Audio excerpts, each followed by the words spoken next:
I'm Stephen Nelson, Dean of the Center for Advanced Study in the Visual Arts here at the National Gallery of Art. And I'm delighted to welcome you to our fourth and final session of Celebrating Conservation, a series of conversations on its past, present, and future. Over the past 3 weeks, participants discussed the history, expansion, and transformation of the field and how it has affected the questions conservators bring to their objects of study. They have also explored the role of conservation in the context of our complicated present. Further, they have asked fundamental questions about what innovation means in the field and how we can chart new paths in the 21st century. From the Center to Conservation, from digital experience in the Office of the Secretary General, many colleagues came together in bringing this 4-week-long celebration to fruition, and I would like to thank them all collectively. I would also like to thank our participants for their insightful and generous contributions. I would like to hand the virtual microphone to Mervyn Richard, the National Gallery's Chief of Conservation. Thank you. Welcome to this fourth and final webinar in celebration of the 50th anniversary of the Conservation Division at the National Gallery of Art.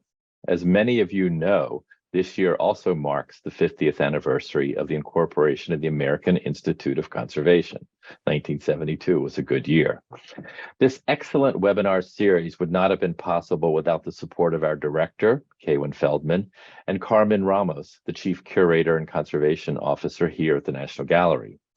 I would also like to thank the panelists and moderators for their contributions, Stephen Nelson and the staff of the Center for co-hosting this series, the administrative staff of the Conservation Division who manage organizational logistics, and last but not least, the Conservation Division's 50th Anniversary Planning Committee, who spearheaded our celebration this year.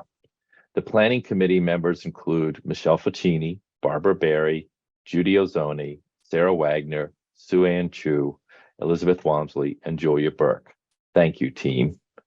I would now like to introduce Sue Ann Chu, a painting conservator at the National Gallery, who will moderate today's webinar. Thank you, Merv and Stephen, for your kind introductions. We very much appreciate the Center for supporting this series celebrating the 50th anniversary of the Conservation Division at the National Gallery of Art.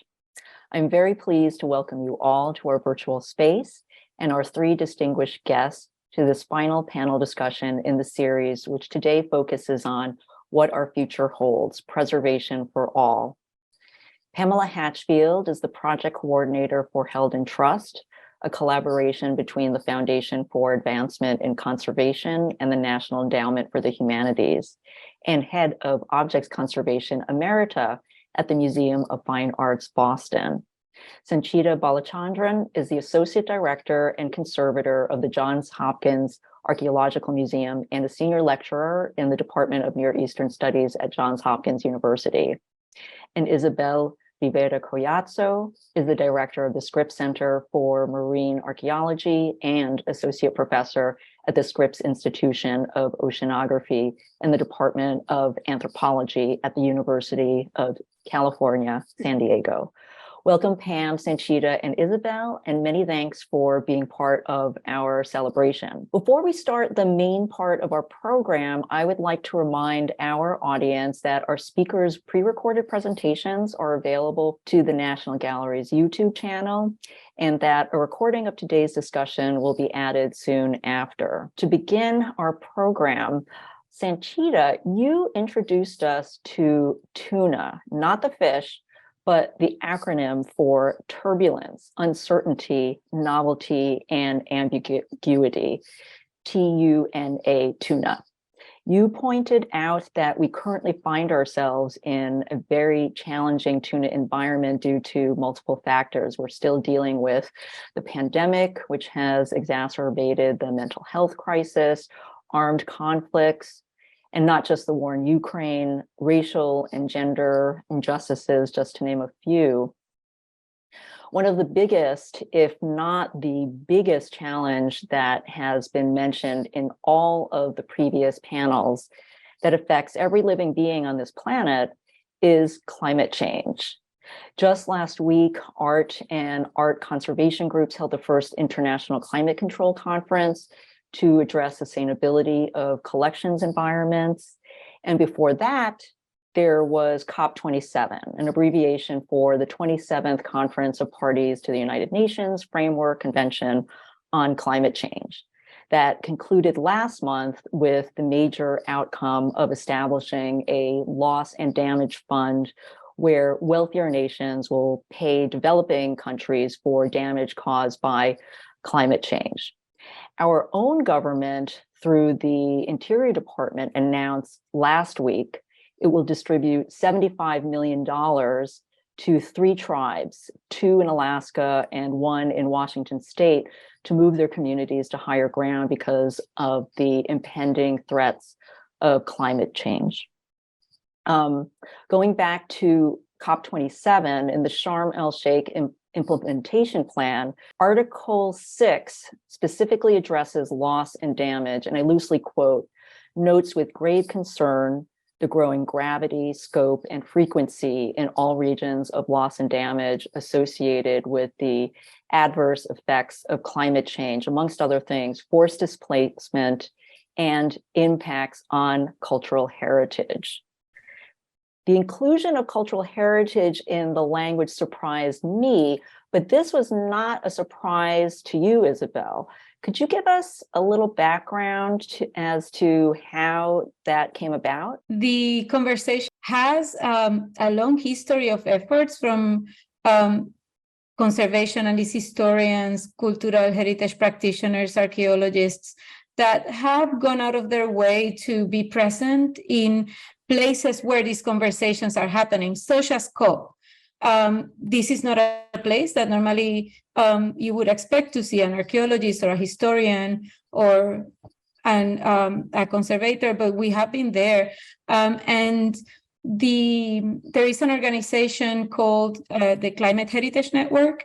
And through the Climate Heritage Network, they have made sure that they are present, that they have been addressing the key people that go to these talks. And people like Julian Polanco, tribal leaders, indigenous peoples from different places have managed to be present and convey the importance of this. And we are very proud to see that it has been finally, the words cultural heritage have finally managed to make it to these type of documents. I just wanted to add something to what Isabel said. It's shocking in a way to think that that cultural heritage could be included in these climate change, huge, massive worldwide efforts when we think about the enormity of the problem of climate change. But when we think about what cultural heritage, focusing on cultural heritage can actually do to promote work and development in climate change resilience, it's actually not so surprising, because cultural heritage is a place where everybody kind of comes together, and you can imagine it is, people understand this as a cumulative history, where we've been, where we are, where we're going, exhibited in tangible but also intangible heritage. And when we are under threat from losing it, or we see examples of it being lost, this is where it becomes incredibly emotional and personal for a lot of people to understand. So it forwards the causes that people are trying to address through these organizations. And I would say this is something that our field's been doing for quite some time. As part of a course that I taught last semester on cultural heritage in crisis, we read, for example, ICRAM's documentation on how to recover from disasters, broadly written, and the cultural heritage piece and the kind of human right to cultural heritage is very clear in those documents. And I think we see this even in the news today, right? I mean, you look at our Ukrainian conservation colleagues and our museum colleagues who are doing everything they can to preserve their cultural heritage as part of evidence that they exist, that they are a distinct culture, that they have these, human rights to exist. And I think what we forget is the importance of cultural heritage in that very human need to be recognized, acknowledged, to have left a mark, and to have a sense of a future that is, forever possible. And so in some ways, the documents are taking a very long time to catch up with things that people as human beings have been positing for a very long time. Yeah, thank you for explaining why cultural heritage is important and why that should be included in the climate change implementation plan.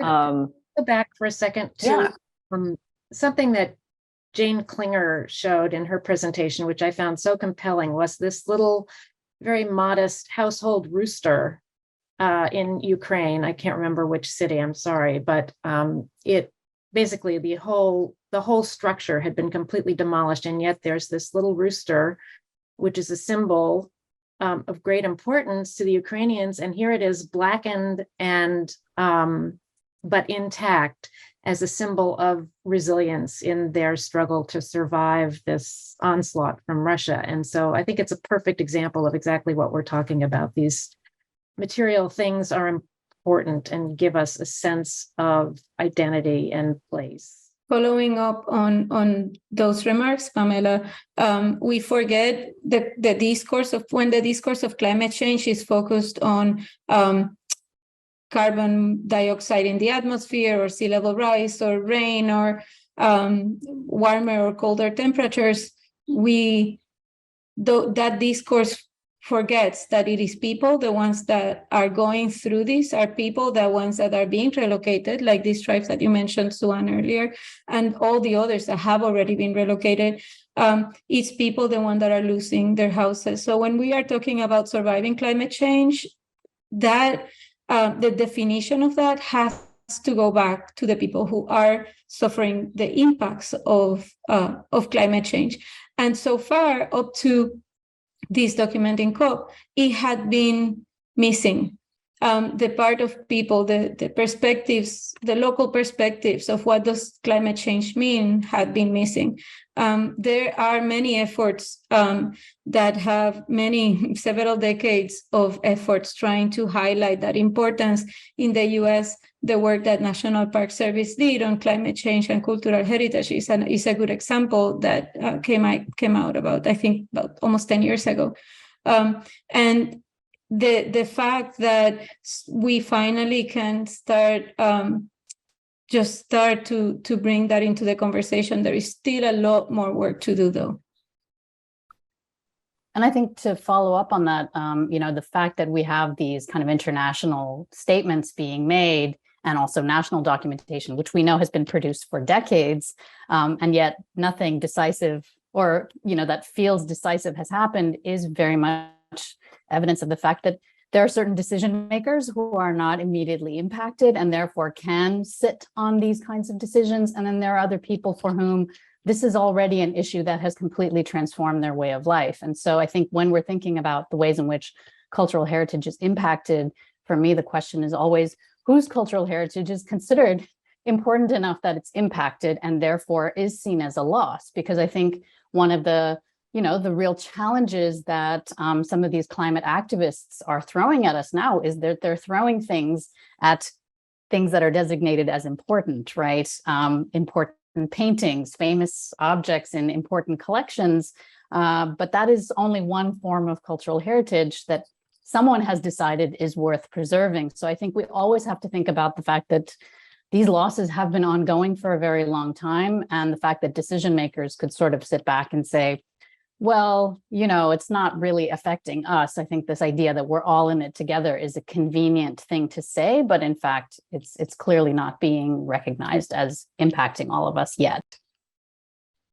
Isabel, I wonder if I could ask you to expand a little bit or expand a little bit on something you said in your talk and we were talking about the other day, which I found really compelling and interesting. And it was that, and I hope I have this right, but it was that the sense of place in terms of, personal or community identity is so important that even when these places are at risk and being lost, people choose to stay because this is where their identity is. Could you expand on that a little bit? Yeah, identity is strongly linked to place, even when we are migrants, even when we move places.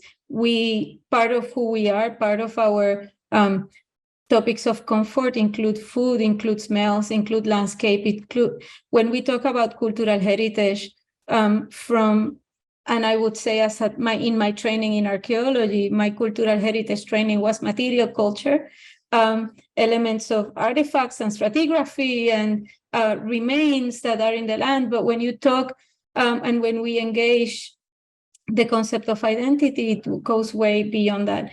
And in the archaeological record, we are able to see how people, even though they are exposed, even though there is exposure and there are hazards, the interpretation of that hazard to risk, how exposed I feel and what decisions I take in response to those hazards is strongly modulated by our cultural practices and our identity. So people don't want to move. And if the solution is moving, is relocating, which many of our communities will have to do that, it's a trauma on top of so many other traumas that these communities will go through. Just past week, I was in another meeting about this topic, and I learned from an elder from Dominica, that an alternative could be, if the communities are relocating, keeping still the contact to their land. Because in the context of capitalism, of gentrification, when coastal communities are relocated, that land is seen as empty, and then powerful people with money can come and build their houses. So they are not just displaced from their community, they are displaced from their places of land. So there are alternatives that we could do how to mitigate that trauma, but unless we recognize that importance, that link between identity and place, that we won't be able to find solutions that are culturally relevant and that respect that tradition. And if so, we are going to lose identities. And if so, we are going to lose cultural diversity, which is also at risk in the presence of the future climate change that we are living and expecting. I mean, just following up on that, Isabel, your use of the term, practices, cultural practices, it really reminds me of things that I've been reading about how kind of contemporary experiences of things like migration and forced migration and what material culture people bring with them in situations where there is no choice but to actually move. And of course, the journey itself being a very harrowing experience for many people. I think some of the things that are really powerful at looking at the kind of contemporary anthropological literature and thinking back to, in my case, ancient migration, I really try to focus on what evidence we have of ancient migrant workers in what is now Athens, but, in this time period where people are relocating to a place where they, probably lived under pretty difficult circumstances for a lot of them. Looking at this kind of contemporary literature reminds me, people bring things that help them survive, that remind them of people who cared for them, that give them a sense of the kind of cultural and social practices that kept them linked to a sense of place and community. And so even when we think about, climate change and other kinds of disastrous ongoing activities and the kind of material effects of those things, there are still ways in which we might be able to engage with those fragments and the communities that are so important, the communities for whom those fragments are so important, by trying to think about the practices that keep places and people still linked. And I think that's something that conservation could be a really important part of, what kinds of evidence can we resurface that might help with this kind of relinking and reconnecting process. In just one more thing, in archaeology of the Caribbean, the color green has also been identified, and that is something that you see throughout around the Caribbean. The color green links to different places is something that joins different islands, even if there are differences of cultural practices. So I'm really intrigued by where, as archaeologists in the past, we can see those connections and those memories, even when there is migration. And it links back to COP and back to policymakers. Because we in this circle that we are here, we can agree with ourselves, right? But often we are not the ones who are making the decisions. And we have to continue the work of highlighting the importance of these points so that we can support these migrant communities that are already migrating, that have migrated for some time, for some time now, and how can we, mitigate the trauma of climate impacts, because there is no alternative in many cases. And losing the land, losing our connection to place. When people are displaced, they have to learn a new place. For example, in Puerto Rico, you drop me in a mountain and I can find food and I know the place. I can see when there is going to rain or if a storm is coming because I'm familiar and I learned from my grandparents. But now living in San Diego, where I am living now, I have no idea. I do not know. So not only I am through the trauma. I mean, the migrants go through the trauma of having left their place. They also have to start from scratch the process of learning place, of becoming familiar, of remembering and finding identity. And this is important because after a crisis, and climate change is not a slow process, it happens through catastrophic events and multiple crises. After finding a crisis, identity and places to land and places that you recognize and finding the familiar helps to boost recovery. To implement solutions to all of these different challenges, it takes resources. So I wanted to return to the topic of funding, which we heard about from Ana Melda Radice in an earlier panel discussion, and how important funding is to the preservation field. So I'd like to pose to all of you, to where would you like to see more of these resources directed if we have access to this loss and damage fund? And this doesn't just have to be related to the impacts of climate change, but maybe Pam, you can start us off with your work on held in trust, which the field of conservation will benefit greatly from.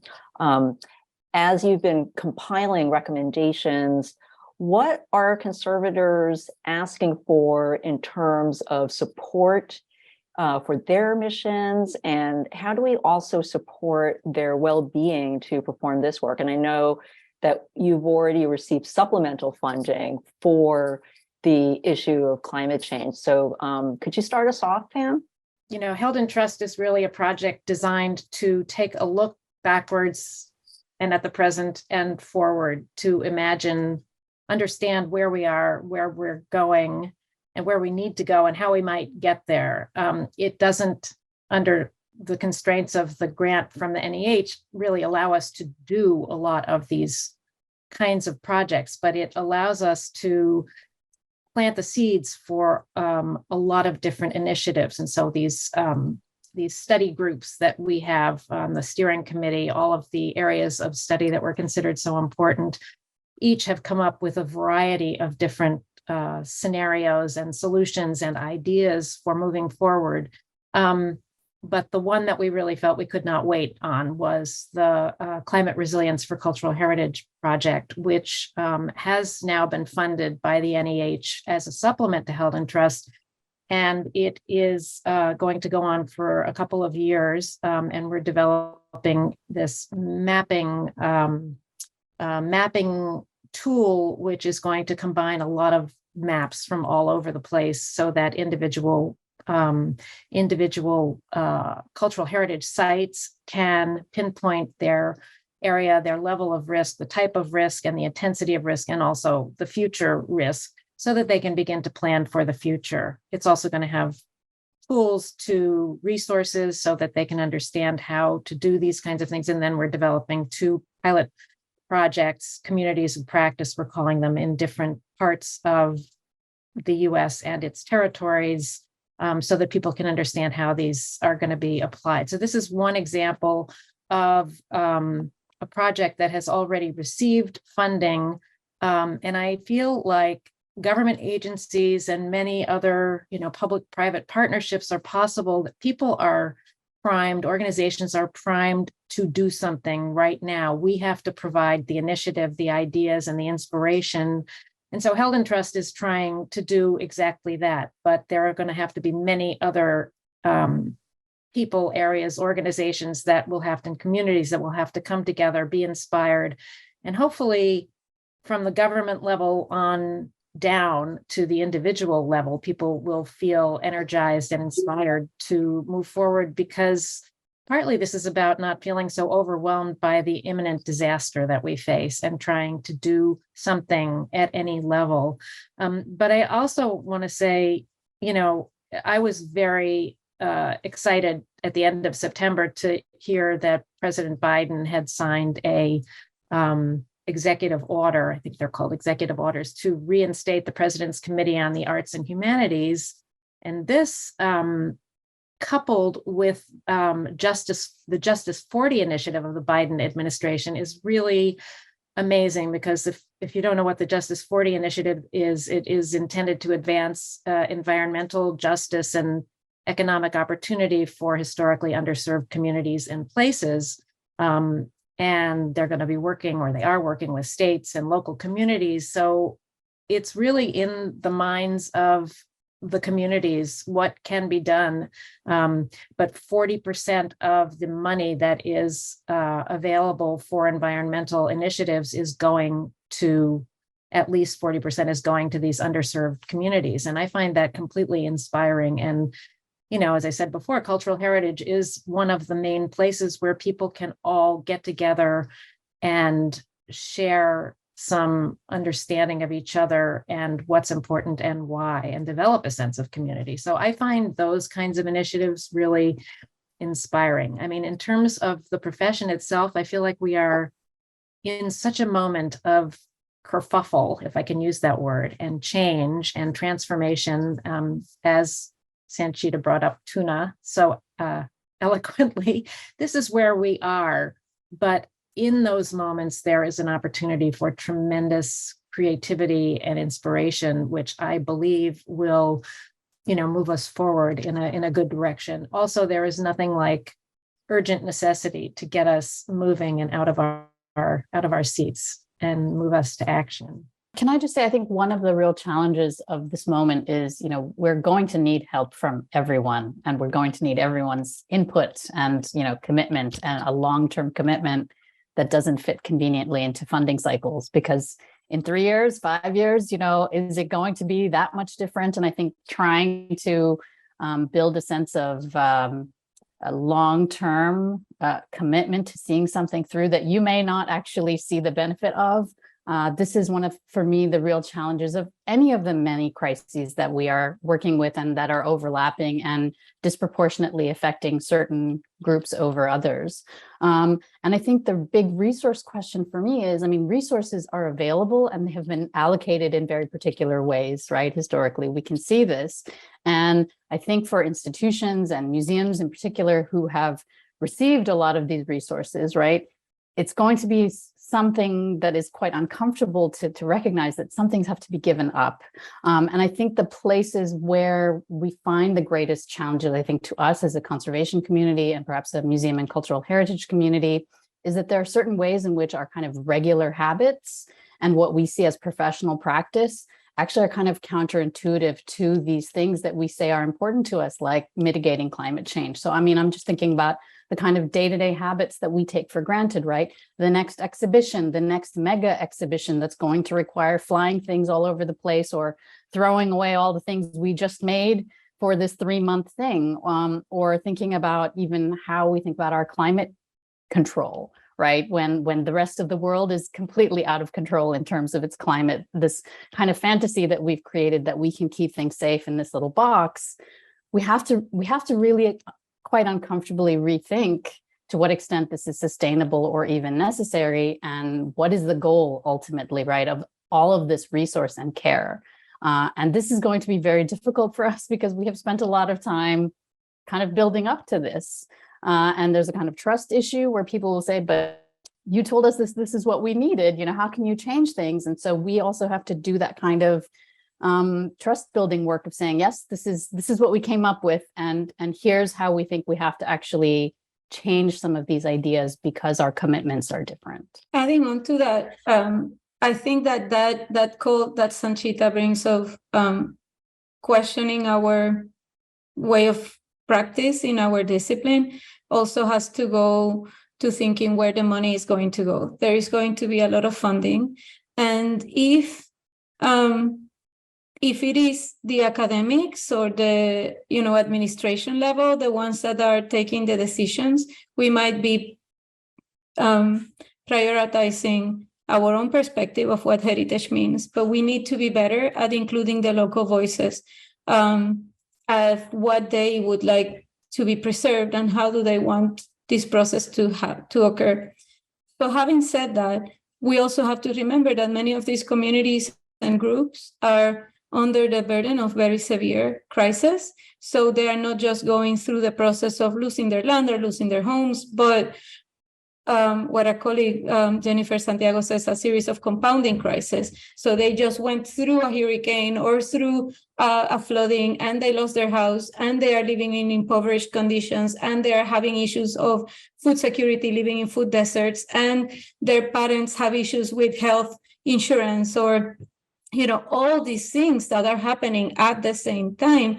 We cannot just drop and say, and what would you like to do to protect your heritage? These are questions that they don't have the bandwidth also to think about. And that also adds to the complexity of responding to climate change. So we, the ones that have the privilege of finding funding, we have to be better at communicating and establishing long-term relationships of trust with these communities so that we can convey their priorities, so that we can find funding to support them, but not add additional work.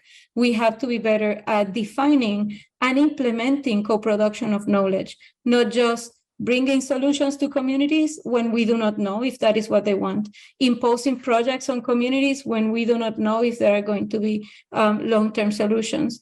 We can use cultural heritage and tangible and intangible to stimulate climate action. We should use this funding to bring benefits to the communities that are impacted and not just to our academic community. So I want to just point to an example of a success story where community-led practice and collaboration resulted in profound changes to the way we think about and work with and share and conserve art. And that is the School for Advanced Research guidelines for practice, in which Native communities worked very, very diligently and long with the conservation community and came together to determine a way that their cultural heritage could be shared. There are guidelines for practice working with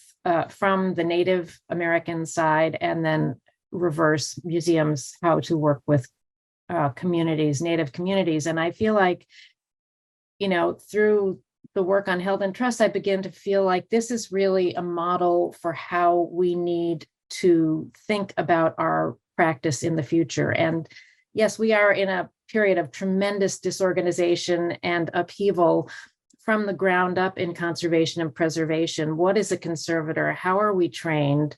How do we practice? How do we use our knowledge? Where do we get the knowledge from? Who makes the decisions? All of these questions are bound together in what will eventually be, I believe, a new vision is already coalescing into a new vision for the future of preservation and conservation. What is valued by whom? Who gets to decide? All of those issues. So I think we're moving in that direction, but the School for Advanced Research, the guidelines for practice, and if somebody could put that in the chat, it's in the document that that Sue-Ann put together. So, but that is a very powerful idea, which I think has great resonance beyond just itself. I think one thing this raises for me, what Pam just said is, how do we think about our role relative to cultural heritage, and really who are we in service to? Because I think many of us, or a fair number of us, certainly half of our conservation, membership within the United States and the AIC are in institutions or some kind of organization, and we're often in service to that organization, right? And I think one of the questions is, who else do we want to be in service to?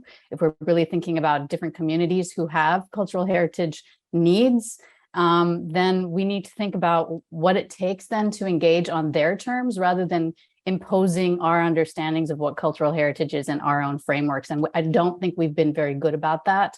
And part of the challenges that we have as cultural heritage institutions kind of idolized the fancy, the beautiful, the historically important, and these have come with very particular biases. And so you can understand why, you know, communities that are already dealing with these compounding crises, as Isabel points out, are not going to immediately think to come to us and, you know, get our help, because there's a sense that, you know, this isn't going to be good enough, or this is going to be seen as not important. And I think that is a place where we as conservators really need to do a lot of work. You know, if our work is to be in service to communities and their cultural heritage as they define it, then we really need to change our way of approaching them. In addition to that, the way we approach them and the way we listen, because many communities, many individuals are justifiably angry at the way conservators and the heritage sector has treated them. So when those conversations start, there will be a negative feedback of, oh, you haven't done this and you haven't done that. And we need to have the humility of listening, as you say, Sanchita, of listening to perspectives that might not fit our square definition of what heritage means, and having the flexibility of redefining ourselves and adjusting to all these changes so that we can be more effective at listening and protecting and supporting those voices that are asking, even through what sounds initially as anger, but they are asking and requesting our support. Those were all excellent points. And it made me think about Sanchita's story about the Indian village where they were requesting, ownership basically, and be able to be the caretakers of their own cultural heritage.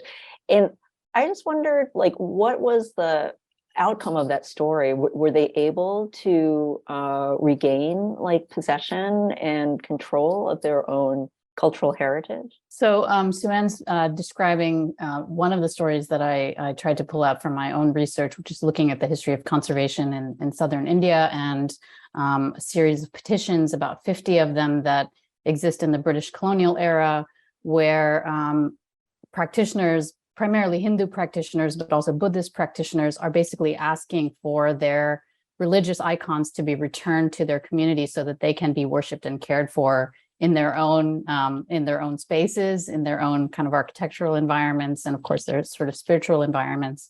And I think this is one of the challenges this is one of many challenges that colonialism kind of continues to have this sort of frustrating impact on, our contemporary moment. We don't know what happened, right? The kind of colonial archive preserves the protest, but we don't always know the outcome. And I do know from looking at the archives that in some cases, the museum actually sent out conservation professionals to go and check to make sure whether the icons were still there and actually being actively venerated. So there wasn't this immediate sense of trust by the preserving institution that if the community wants it back, then that's what we should do and leave them to it. So for me, that kind of history really reminds us that we've had these moments of rupture and disagreement and quite active demand for return.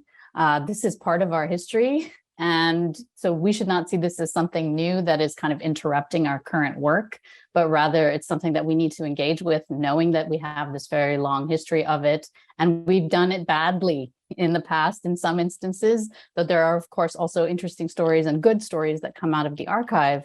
But I think this says to me, when these kinds of requests come up, we need to have the appropriate frame of mind, the kind of flexibility that Isabel talked about, and as Pam talked about, the ability to actually engage in important, meaningful ways so that we don't repeat this history that's clearly demonstrated. Sanchita, you're making me think now about the issue of replicas, and specifically the Parthenon marbles, but many other cases. And I know the Museum of Fine Arts in Boston, and in at least one case that I'm very aware of, quite a few years ago, was asked to return an object and they declined, but they sent a high-level scan of this object so that it could be reproduced by the community that made that thing. It was very, very old, and a temple was built around it. And I don't know what the very latest is with the Parthenon marbles, but certainly they're in negotiation. We don't know what that means. And the Oxford Center for Digital Archaeology, I believe it is, volunteered themselves and went ahead and is making digital copies, actually carving them from marble, suggesting that, those should be kept at the British Museum. I don't know. And then the British Museum came out with some kind of a proclamation the other day saying that they're committed to keeping their collection intact. I don't know what that means, but they are in negotiations with Greece. And this makes me wonder where we land. So many objects have begun to be repatriated, but obviously there are so many more. So it makes me wonder about what the appropriate thing is to do besides have the conversation. We obviously think ownership and legal U.S. legal possession of certain kinds of cultural heritage is grounds for keeping that. But in light of the fact that many collections really are not sustainable anymore, and the institutions themselves are built on the idea, that they were given many endowments that allow for the purchase and acquisition of art, but not necessarily for care, or certainly not for restitution. These ideas are really running around in my head, and I'm wondering what you all think about this. I would like to share my thoughts. Sanchita's example in her presentation struck a very, very close to home chord because of what's happening right now in Puerto Rico in the face of climate change, and in this same concept, Pamela, that you're bringing of repatriation. In the U.S., repatriation is strongly regulated by the Native American Grave Protection and Repatriation Act, acknowledging that a similar law does not protect African American heritage. So African American heritage, non-federally recognized tribes, and no one of any of the U.S. territories have the same set of protections for the repatriation of their own heritage, including Puerto Rico and the U.S. Virgin Islands. So from the beginning of colonization of our islands by the United States, our islands have been explored and our cultural heritage has been extracted and is held in museums in the United States. It's not that of what things are happening in 1898 only, but also excavations conducted by federal agencies such as FEMA, the U.S. Corps of Engineers, and others continue, and federal firms, American firms excavating on our islands, continue extracting that heritage and holding in museums. But because the discourse of colonization says that our indigenous people died in 1492, they do not recognize our ancestry and our power to call and reclaim those. The process of mitigation of climate change hazards and threats continues to do this impact. And the U.S. Army Corps of Engineers has a series of projects to canalize our rivers. Our traditional ways of being places our settlements close to rivers. So these canalization processes and flood control measures directly impact our heritage. They are not consulting because we are not federally recognized tribes, and they don't recognize us as descendants. So our heritage is currently being exported, including ancestral remains. They are taking pieces of our ancestral remains to be exploited for DNA analysis. They are not following local laws of consulting with the Institute of Puerto Rican Culture, and they are not listening to the calls of local communities claiming for that heritage to be left on the island, calling for museums and accessibility to this data, and asking just the basic. Let us know what you are doing and what happened and where did you take and where our things are. They are not responding to these calls. And it's been on the media, even the government has asked for information, and there is still a resistance of these people from abroad normally, and also local archaeologists, to recognize communities. We must be better than that, because we talk, like the example that Sanchita brought, sounds, or even the one that you bring on the Parthenon, sounds as something that has happened, but we are working on fixing it. These things, many of these things are still happening, and there is no interest of to fix it necessarily. I mean, I think one thing that both of your comments point out is, I mean, we have these kind of legal frameworks, right? Which I think sometimes we rely excessively on to kind of come up with some rules for how to engage.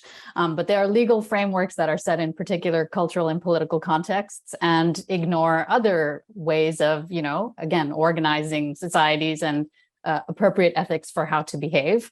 So I think we have to be careful when we rely too much on that. And I think the other thing that has very much impacted our field is this idea that sort of scientific preservation practices somehow, you know, triumph over all of these other ways of caring for cultural heritage. And this is something that, you know, certainly looking at all of this documentation in, you know, colonial India brings up, that, you know, we have to take these things away from you in the ways that you're using them, because we need to preserve them for the future scientifically. And we know we've used this language, you know, we as contemporary people, we still use this language.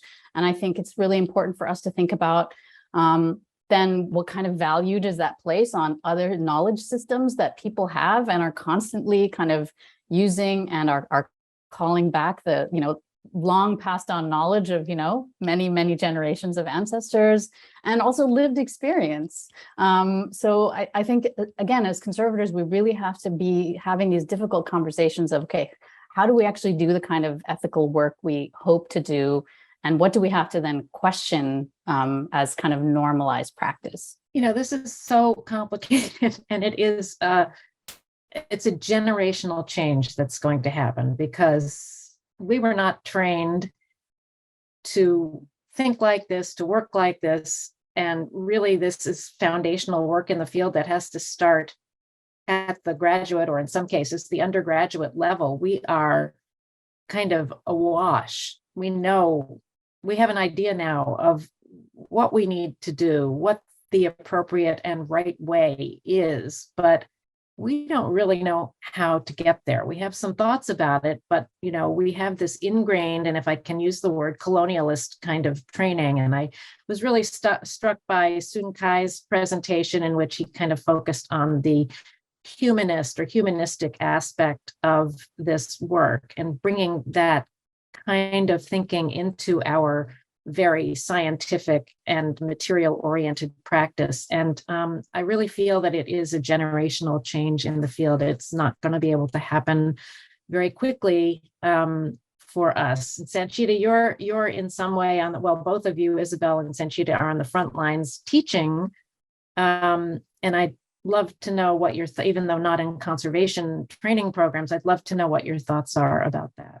Some time ago, I was invited to go to talk about the concept of decolonizing our practice or rethinking our practice. And often I feel that the interpretation of rethinking our practice, especially from archaeology and with the concept of community engagement, means bringing more volunteers to do our work rather than rethink what we are teaching.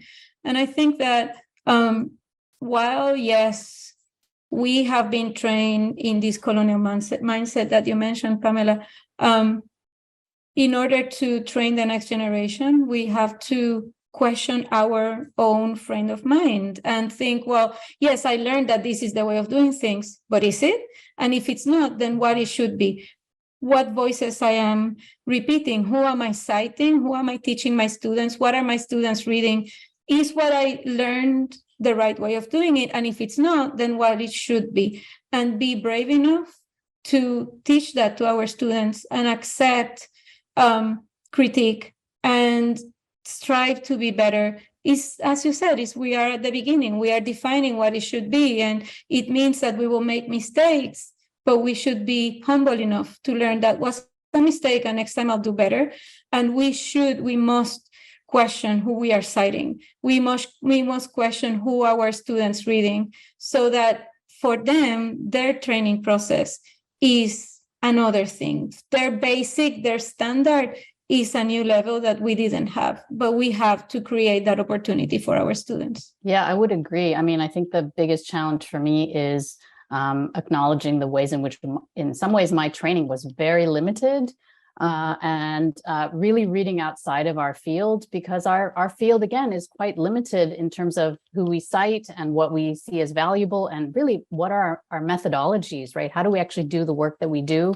And I have to say, you know, and it's teaching classes has been an opportunity for me to read all of this exciting, incredibly important, mostly new material, but a lot of existing material in other fields that really challenge the things that we say we care about. And I would say the thing that's most important to me in teaching, I mean, I work on archaeological material from the ancient past. And if you look at the ways in which the ancient past have been framed, it has been quite sanitized.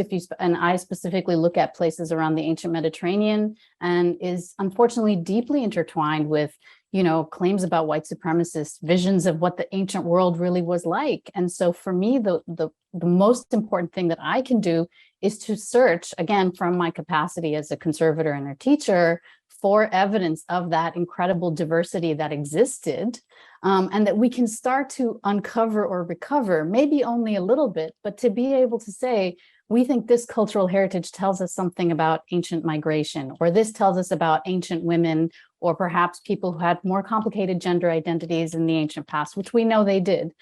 So it's a way of making sure that we don't pretend as if the world was always one way, because that has real implications for who exists in this world now and who will exist in the future. So, you know, being able to draw those lines for young students who are very, very, you know, kind of attached to this much broader picture of the past is incredibly important to me. We're just in the last few minutes of this really interesting discussion, and we have a question that appeared from our audience about the potential statehood versus ongoing U.S. territory status of Puerto Rico.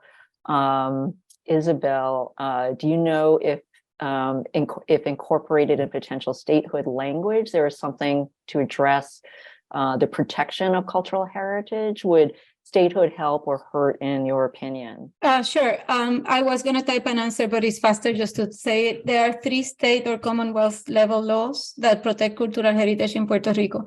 Economic powers have been trying to, and to some level, successfully disarticulating these 3 laws so that development can happen faster. But still, the part of cultural heritage is declared a part of the people of Puerto Rico. So the state law is way stronger than the National Historic Protection Act of the U.S.